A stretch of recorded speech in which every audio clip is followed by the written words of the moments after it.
23.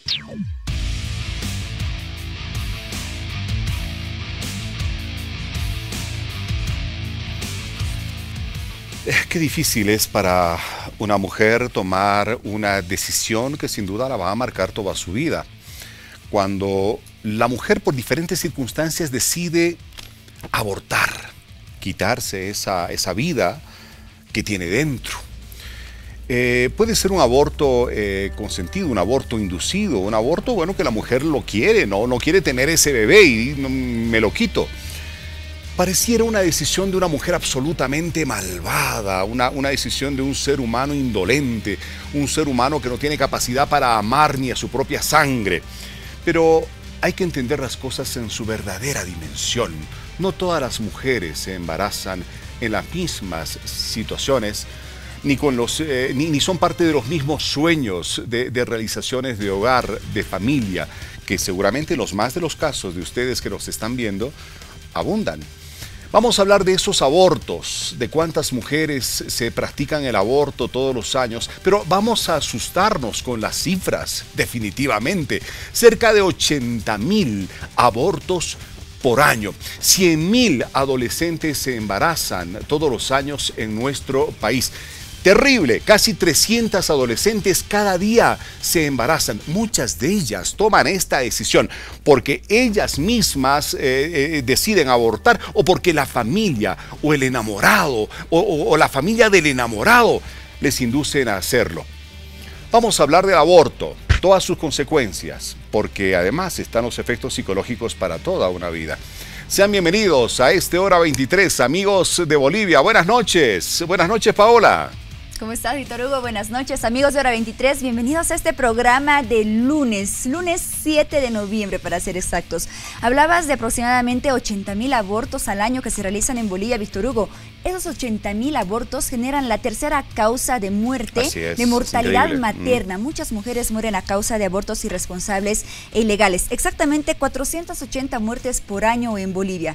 Y muchas instituciones justamente se han movilizado para que en algunos casos, como en casos de violación, el aborto pueda ser legal. Y hace años se hizo el primer aborto legal, eso es algo que quería comentarles. Una niña de 15 años, te comento, Víctor Hugo, en el cual esta niña sufrió de una violación por parte de su tío y resultó embarazada. Y tuvieron que interrumpir este embarazo con un aborto legal, el primero que se realizó en Bolivia. No, evidentemente. Si bien el aborto evidentemente está penalizado desde 1973 en nuestro país, sí hay casos excepcionales como este que tú acabas de contar. Y vamos a precisamente detallar todas las situaciones en que sí o no procede, pero claro, también, y reitero, en el tremendo impacto psicológico que queda no solamente para la persona, sino para todo el entorno familiar. Bueno. Así es, comenzamos este programa con la siguiente producción. Nuevamente, bienvenidos.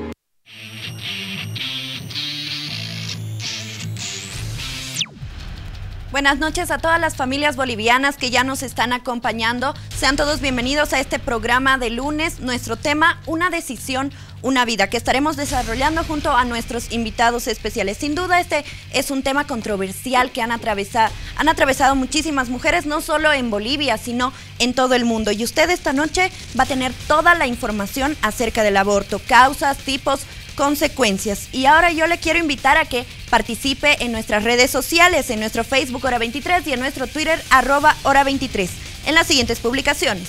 ¿Cuáles son las consecuencias físicas y psicológicas que quedan tras la práctica de un aborto? ¿Qué opina usted de las propuestas de algunas organizaciones sobre la legalización del aborto? ¿Y usted está a favor o en contra del aborto? ¿Y por qué? Esta y otras dudas podrán ser despejadas esta noche en Hora 23. queda claro que el aborto es ilegal en Bolivia, a no ser en algunos casos excepcionales, como por ejemplo en casos de violación o para prevenir daños a la salud de la madre. Pero definitivamente las sanciones para aquellos abortos que se realizan de manera ilegal son varias y las vamos a abordar hoy en el programa. Además, se cree que en La Paz existen muchos lugares donde se realizan este tipo de abortos. Desde 1973, el aborto en Bolivia es ilegal, salvo para prevenir daño a la salud de la mujer o en casos de violación. La pena es de 1 a 3 años en prisión para la mujer embarazada que consiente la operación y de 1 a 6 años para la persona que realiza el aborto. Si una mujer realiza el procedimiento por sí misma, solo puede acusársela de consentir el aborto. Sin embargo, es complicado conseguir un aborto legal y seguro, aunque la mujer haya sido violada. En la ciudad de La Paz, la zona Garita de Lima es un punto estratégico de centros médicos donde se realizan ecografías, pruebas de embarazo, atención médica en todo lo relacionado a la gestación. Hace años, casos se dieron de algunos centros que practicaban aborto ilegalmente, pero el hecho de que en una cuadra exista más de una docena de centros de salud llama fuertemente la atención.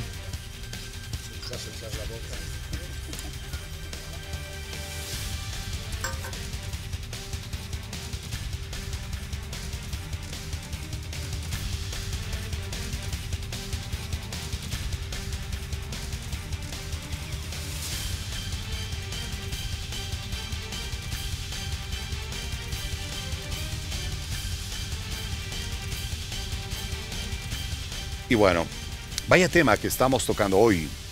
Y con nuestros invitados, lo que pretendemos en este Hora 23 es sacar algunos tips que nos permitan analizar el tema a profundidad y no en la superficialidad en la que a veces lo consideramos, ¿verdad? Cuando hay un hogar plenamente consolidado, cuando están los hijos, el deseo, la necesidad de la pareja de consolidar la relación con los hijos, etcétera.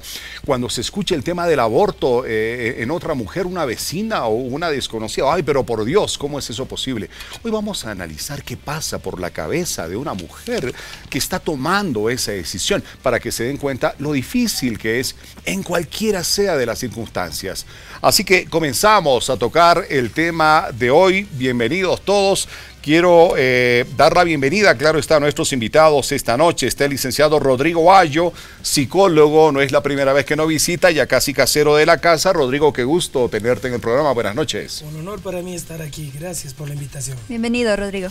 Y el doctor Luciano Gutiérrez, también ya lo hemos tenido antes en el programa. La bienvenida nuevamente, doctor Gutiérrez, ginecólogo, qué gusto tenerlo acá en el programa. Un gusto compartir con ustedes. Bienvenido, doctor. Bueno, vaya tema que nos toca y seguramente estamos convencidos de que todas sus intervenciones van a ayudarle a mucha de la gente y adolescentes que nos están viendo en este momento en todo el país. Y ya para informarnos y poder comprender mejor acerca de este tema, queremos comenzar con usted, doctor, para que usted nos pueda definir exactamente a qué llamamos aborto. ¿Qué es el aborto?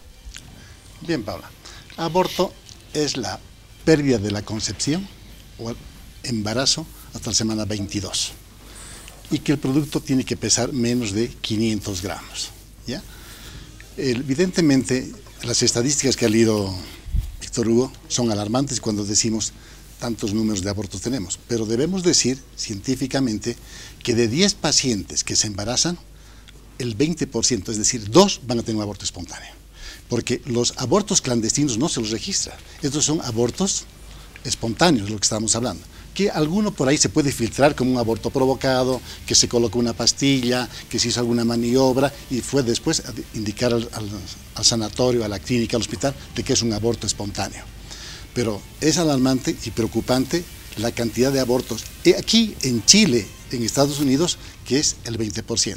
Y no sabes lo triste que es darle la noticia a la paciente cuando ves que el embarazo no está yendo bien, cuando hay una malformación congénita y se ha muerto el bebito. Entonces hacemos la ecografía de la semana 11 a la semana 13 yo siempre les digo a mis pacientes, no comenten todavía en la familia, no digan absolutamente nada, hasta pasar la semana 11-13, porque pasando esa etapa podemos decirle a la paciente si el bebé está en buenas condiciones y no va a haber ningún problema. Pero no olvidemos, Víctor Hugo, que el 20%, insisto, tienen abortos. Y esa cifra es del aborto espontáneo, no del aborto criminal. Imagínense dónde estarían las autoridades. Las cifras son aún mayores de las que nombraba Víctor Hugo, son más elevadas todavía, porque esas están contemplando también al aborto espontáneo. No, solamente aborto espontáneo. Solamente aborto espontáneo. La paciente que ha tenido sangrado y que está con contracciones, está con un dolor intenso, ahí está también el embarazo ectópico, es decir, que el embarazo no se localiza dentro del útero, sino está fuera del útero, que puede estar en la trompa uterina. Y como recomendación, antes de que me olvide para más adelante, hay evidentemente pacientes que no quieren tener un bebé y nos vienen y nos cuentan una serie de historias.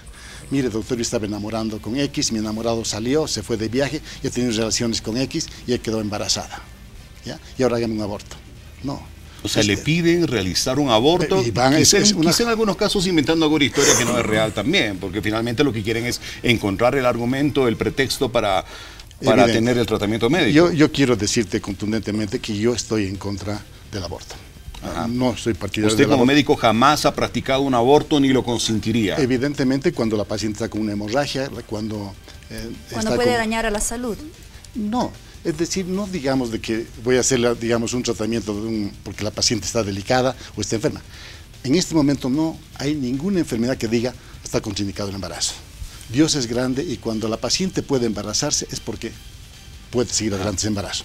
Evidentemente hay pacientes que están enfermas, hay pacientes que están con artritis, hay pacientes que son epilépticas, que están en una situación muy difícil para embarazarse, pero una vez que se embarazan hay que seguir el tratamiento médico y este embarazo va a feliz término. Hay que dejar claro, evidentemente, que vamos a referirnos en este programa a dos tipos de embarazos. Usted lo ha definido muy bien, doctor. Aquel embarazo espontáneo, aquel aborto espontáneo, aborto natural, que se da, está claro, por causas naturales, y aquel aborto provocado, ¿no? Adolescentes, mujeres que no desean tener ese bebé que están llevando en el vientre, etcétera, que es muy diferente.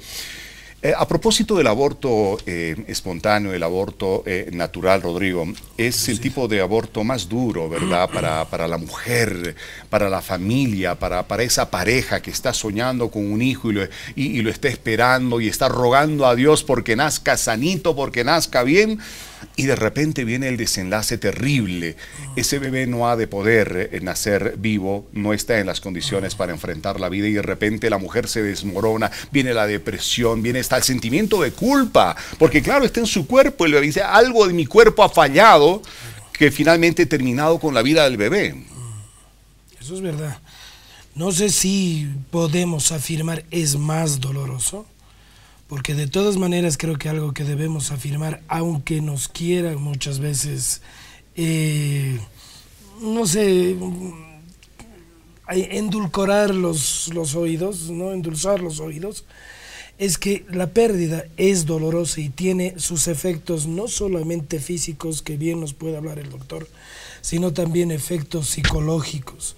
Tendrá sus propias características, pero de todas maneras estamos hablando de una pérdida, ¿no? Ahora sí, esa pareja que de repente estaba soñando, ya te quería, inclusive tus ropitas, planificado todo, tendrá que enfrentar justamente lo que es ese duelo, ¿no?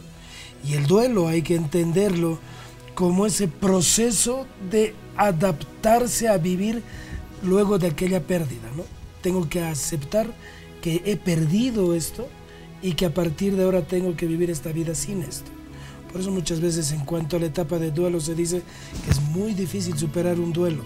Simplemente lo único que hacemos es aprender a vivir con esa pérdida. Muchas mujeres ingresan en la depresión y cuán importante es la ayuda del esposo, de la familia, para que esa mujer que ha sufrido la pérdida de ese bebé que esperaba con ansias pueda nacer bien, ¿no es cierto?, pueda superar este trago amargo. Viene en la etapa de duelo, pero es todo un proceso en el que todos tenemos que trabajar para ayudar a esa mujer. No dejar que esto pase así nada más, sino entender que está sufriendo y que hay muchas cosas en ella que necesitan de nuestra ayuda, de nuestro auxilio. ¿Cómo puede la familia, cómo puede el esposo, cómo puede el entorno ayudar a una mujer que ha sufrido de un aborto espontáneo, un aborto natural, no provocado, reitero, en este caso? Bien dices tú, la familia tiene que apoyar y aquí hay que marcar una diferencia, ¿ya? El que yo apoye a alguien no significa que yo anime a alguien. Vamos, sonríe, tu mejor carita, no estés triste. ¿Cómo? Y a veces ese tipo de instrucciones que damos a la persona va por eso, ¿no? Y ya pues basta, mira, son 2 meses, son 3 meses. No puede ser después de un año que sigas llorando. O frases igualmente tan destructivas, tan cáusticas como, ay, más bien que estabas embarazada de 15 días, o más bien que Dios sabe por qué te ha quitado el bebé. Son cosas que definitivamente tratamos de minimizar la pena, de simplificar el tema, pero creo que por ahí ese tipo de apoyo no ayuda definitivamente para nada. Así es. Respecto al aborto provocado, doctor, en la consulta hay muchas personas que usted nos contaba que vienen y desean practicarse estos abortos, incluso han querido recurrir a usted, pese a que usted no realiza este tipo de, no sé si lo podemos decir, de procedimientos. Muy bien. ¿Cuáles he visto que son aquellas causas que llevan a una mujer o a una pareja a decidir realizarse un aborto? Son muchísimas. Son novelas que vienen y te cuentan, ¿verdad? Pero yo siempre voy por el otro lado y le digo, porque dicen, es mi vida, voy a decidir y sé lo que voy a hacer. A ver, siéntate un poquito, vamos a conversar. Yo tengo mi centro de reproducción humana. Hay el 10%, que lo habíamos comentado Paulito en el anterior programa, que no se van a poder embarazar, ahí tienen problemas, ¿no? Por diferentes motivos, por enfermedades que no se van a poder, o sea, de 100 mujeres, 10 no se van a poder embarazar. Y ella ha tenido la suerte de no estar dentro de esas 10 mujeres que no se pueden embarazar. Ese es un capítulo. El segundo capítulo, una vez que ella está embarazada, tiene sus riesgos, desde una perforación uterina, infección, y que mañana no se puede embarazar la paciente. Y está buscando y gastando cualquier cantidad de dinero buscando la solución. Conozco pacientes jóvenes que han perdido el útero, que le han perforado, se han quedado sin útero a los 19 años.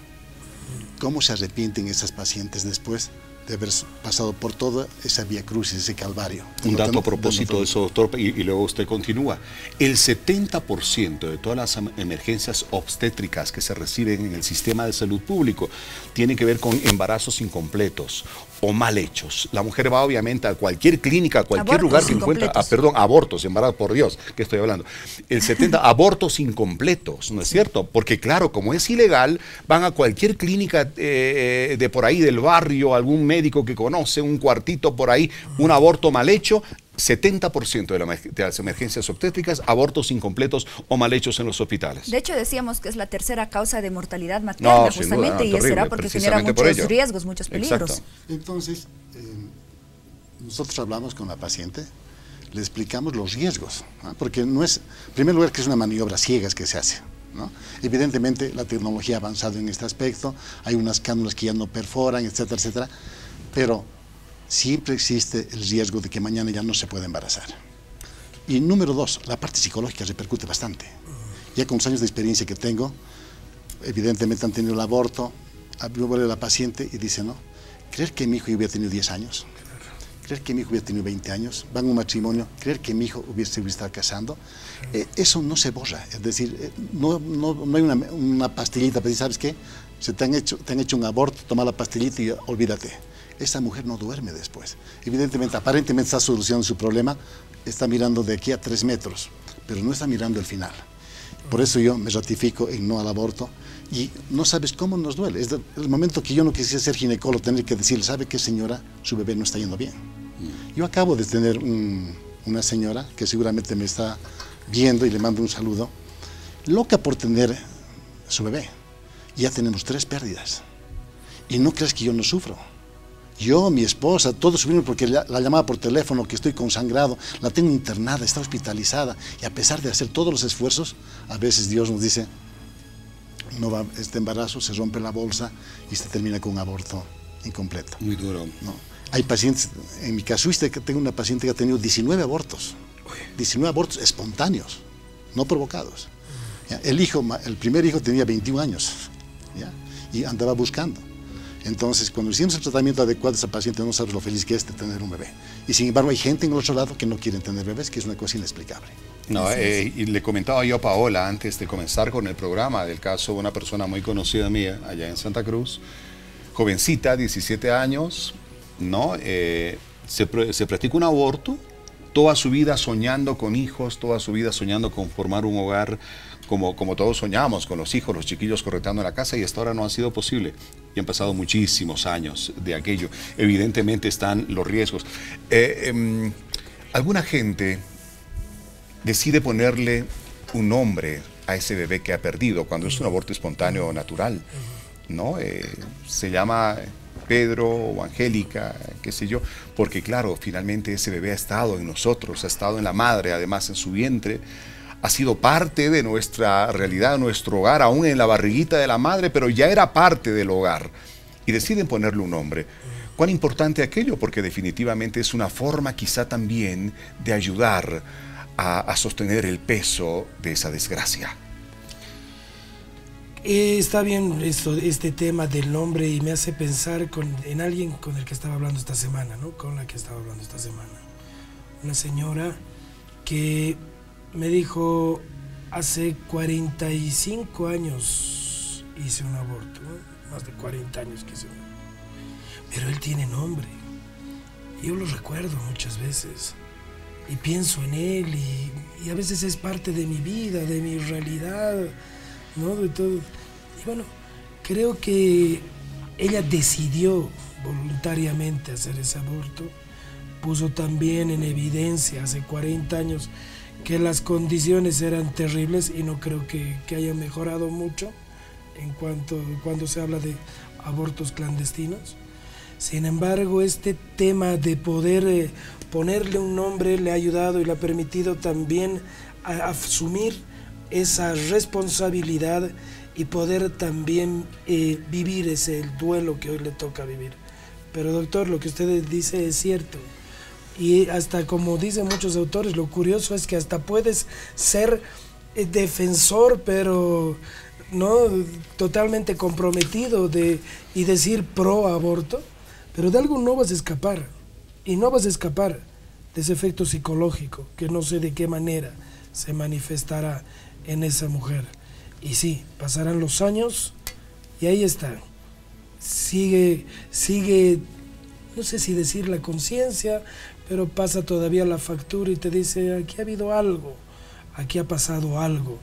Y hablar del aborto, sabemos que es un tema además muy delicado, porque estamos hablando de muerte, entre comillas, asesinato, entre comillas, ¿no? Y por eso va a haber mucha vergüenza, culpa, temor, inclusive va a afectar dentro de sus mismas relaciones de pareja, sexual. Y como alguien decía muchas veces, el aborto de un niño inclusive es el aborto de la relación. Porque son relaciones que después de este evento marca un antes y después en la historia de esa pareja, y muchas veces es aborto, es decir, abortamos esa relación, no sé si físicamente, pero inclusive hasta dentro de la vida íntima se dan grandes cambios y transformaciones. Ahora, se ha visto que para llegar a cometer este acto, Rodrigo, ni siquiera es la voluntad a veces de la persona, sino es la influencia de la sociedad, del qué dirán, del círculo, de los amigos, de la familia, incluso aspectos laborales que pueden llegar a una persona a que pueda decidir por este acto del aborto, ¿cierto? Sí. ¿Qué tanto influye la sociedad? ¿Qué tanto influye la familia? No te olvides que en ambos lados, desde este lado y desde el otro lado, también está presente la sociedad. De este lado probablemente un padre, una madre que está diciendo, eres muy niña, ¿cómo puede ser posible que hayas quedado embarazada? ¿No? ¿Qué van a decir tus amigos? ¿Te has arruinado toda la vida? O la misma mujer que dice, yo todavía tengo muchas metas, expectativas laborales, desde este lado. Pero desde el otro también está ese dedo acusador, ¿no? Ese juicio severo, ¿no? Realmente inclusive cruel. Abortaste, has matado, has asesinado.